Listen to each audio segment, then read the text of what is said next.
एक दिन एक लड़की ने अपने पिता से पूछा, पापा, क्या आप कभी मेरी वजह से वो रोए हैं? उसके ऐसा पूछने का कारण ये था कि उसने कभी भी अपने पिता को रोते हुए नहीं देखा था। इस सवाल के जवाब में पिता ने कहा, हाँ, एक बार ऐसा कुछ हुआ था जब तुम्हारी वजह से मैं रोया था। यह सुनकर लड़की उस बात को जानने के लिए उत्सुक हो गई कि आखिर वह क्या बात थी जिसने उसके पिता को रुला दिया था। इस उत्सुकता को शांत करने के लिए पिता वह किस्सा सुनाने लगा। बात उस समय की है जब तुम 7 माह की थी।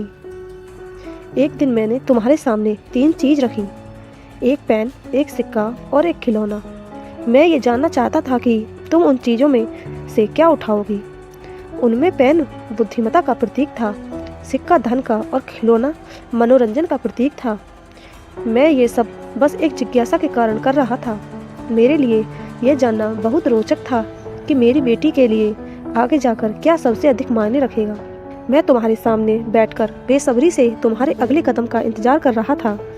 मैंने देखा कि कुछ देर बैठकर तुम उन चीज़ों को देखती रहीं, फिर घुटने के बल पर चलते हुए उनकी ओर बढ़ी। जब मैंने तुम्हें आगे बढ़ते हुए देखा तो मेरी धड़कनें मानो रुक सी गईं। लेकिन अगले ही पल तुमने सभी चीज़ों को अपने हाथों से एक तरफ हटा दिया और आगे बढ़कर मेरी गोद में चली आई। बस यही वो पल था जब मेरा दिल भर आया था और तुम्हारी वजह से मैं रो पड़ा था। यह किस्सा सुनकर लड़की की आंखों में आंसू आ गए।